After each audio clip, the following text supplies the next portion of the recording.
boshqurilish to'g'risida so'zlaymiz. Adam boshqarishni Amerikaga gap qo'ydik. Unda bo'lsa biz qanday boshquramiz? Bizni kim boshqurdi? Biz maxsus adamlarni boshqarmaymiz, bizni boshqargan nurg'un o'rinlar bor. Oddiy qilsa shu oshxon joylashgan rayon tavalligi tartib boshqarilsa, bu rayon boshqargan rayon soqchiqanisi, rayon kadrlari, Jinguzan, undan boshqa Shishan Janubgalluja, undan boshqa Malba idorasi, undan boshqa ayrim o'rinlar va maxsus oshxon nazorat qilgan, boshqargan bizni qilib harakatimizni, ishlarimizni qilib solgan o'rinlarniki boshqarishiga bo'ysungan asosda biz ilib boramiz. Uni ustiga oshxonda adam ishlashiga o'rinmadi. Bu bolalar yotoq ta'minlaymiz haqsiz. Bunda bo'lsa yotoqdan tartib biz bola yotoqqa yotoqdan keyin tavallik o'rin saqchgan hamma yerdan biz boshqarib turdik. Demak biz oshxona xotirjam ochimiz ekanmiz, yo'qmi mushu oshxona umumiy qurilmasini tashkil qiladigan, ya'ni motor deymiz buni. Mush ishlarni joyida ilib mamg'a vaqtimizda biz harakatlanmay qolamiz. Bisim yo'q yerda harakat bo'lmaydi. Biz boshqalarning bisimga uchraymiz. Biz yana sirtqi bisimning ta'siriga uchrab turamiz. Aniqal, maniqal degan nurg'un bisimlar uchrab turgan bo'lg'achqa biz shuning bilan boshqalarni tabiiylab boshqarib turmasak bo'lmaydi. Shunga mayli oshxonaga loban bo'linglar, mayli ishlayotgan odam bo'linglar, buni to'g'ri tushunmasanglar, bundan keyingi taraqqiyotga bosishga bo'lmaysizlar. Imeshmek taraqqiyotda bundan keyin tiximiz zillishidi, tiximi ta'sirishidi. Shunga shu boshqarilish, ya'ni bizni boshqaradigan o'rinlarniki boshqarishiga biz aktiv bo'ysunmasak, qo'ygan talablarini to'liq ijro qilmasak, iste'molchilarga pokiz bo'lgan, ishonch bo'lgan tomoqlarimizni sunmasak, bundan keyin davlat tarafidan shonlanib ketib qolamiz, nima bo'lganimizni bilmay qolamiz.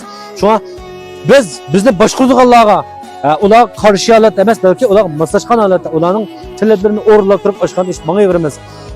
Biz shu asosda qo'l ostimizga xizmatchilarga va boshqa material bu ishlarga kelgan chog'da biz o'z rolimizni yaxshi joriy qildik. Shunga majatda o'zaro xato tushungan yoki qarshi bisim hosil qiladigan bunda avvallar yuz berib qolmasin.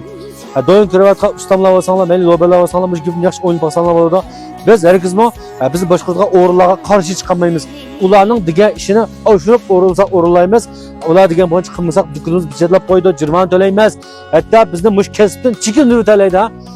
Shunga biz partiya hukumat bilan yoki bizni boshqaradigan har qanday o'rin bilan tiklashib qolsak, ular bilan janjallashib qolsak, qarshilashib qolsak bo'lmaydi. Boshqarilish degan naq shu. Hozir uni ustiga shu oyda bir qitim tarbiyalash ilib boradigan, bu tarbiyalash pishirlarga aktiv qatnashib, nimalarni so'zildi, nimalarni qilamiz. Bu yerda say qo'rish, oshxona boshqarish to'g'risida so'zlamaydi. Ular bizning amaliy ijtimoiy turmushga harakatimizni qilib turadigan yosh gaplarni qilib turdi. Qanday qilsak tuz yo'lda borgan bo'lamiz, qanday qilsak iziq ketmas, anda yo'l mangmang, manda yo'lda bor deganda ishlar avval ko'rsatib qo'ydi. Oshxona kelgandan keyin anda qilmang, ma'ni qiling, maniqsiz xirda qoplaydi, maniqsiz oshxonaning sodasi ta'sir ko'rsatdi deganda gaplarni qilib biz yetaklab boramiz. Boshqarilish degan naq buni shu. Hamda adam boshqarish to'g'risida so'zlashdan burun men ozroq qaynab qolaman. Tunigan fazilatli bir oshpazdan menga telefon qilib, "Nimishqa oshpazni tillaysizlar?" deb bir gap qildi. Bu 25 yillik oshpaz ekan. Do'yingiz xalab baqsam to'shan yoki tatgan zopin deydigan narsa yo'q. Bilgil bo'lmagan bo'lsa men chiroyini cho'qim chiqib atib qo'ydim. Oshpazni tilg'anlik emas. Men hech qanday zopinimda oshpazni tilab boqmadim. Faqat nachar oshpazlarni uchratganimni, nachar oshpazlarningki zihnini tatib baqqanligimni so'zlab chiqdim. Men nima so'zlamayman? Hatto tillayman buningdan keyin chiqadi. Nimishqa shu nachar oshpazlarning sababidan men kesib almashtirish xayoligim kelib qolgan, oshxona ilishib sotaman deb ilomim chiqib baqqan. Undan boshqa nurg'ulgan ziyonli bo'lgan menga. Mana bu naq nachar oshpazning qilgan qiliqi. Hozir nurg'ulgan loballar shu oshxona silishga majbur bo'layotdi. Ba'zi bir emlashmak sohasiga pul topilmaz deb chigan loballarmi? Zodi qolamas bo'lib chiqqanlar bormi? Oshxonadan tomoq yemaydi. 3 kelgandan sep buna. Oshxonaga 3 qilib men bu kesibni qilib ziyon tortdim deb hatto bunda oshxonadan tomoq yemaydigan holat kelib qolgan odamlar bor. Muslimo dal nachar, safasiz, ma'niyasiz oshpazlikka keltirib chiqargan tragediyasi. Shunga men bu zopini tixmi kengaytib so'zlayman.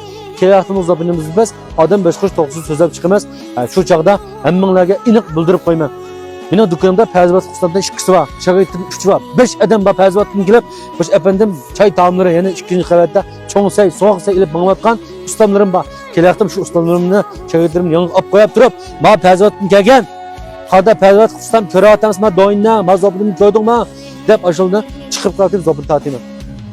Yaxshi yerdan telefon qilib, "Bilaklarni qilgan bo'lsa-mu, men bilamay qolganman. Men Fazvatdan" debdi.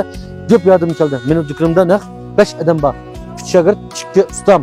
Maktin kelgan ustam bor, poskamli ustam bor, jami 8 ustam bor, shagird bo'lib.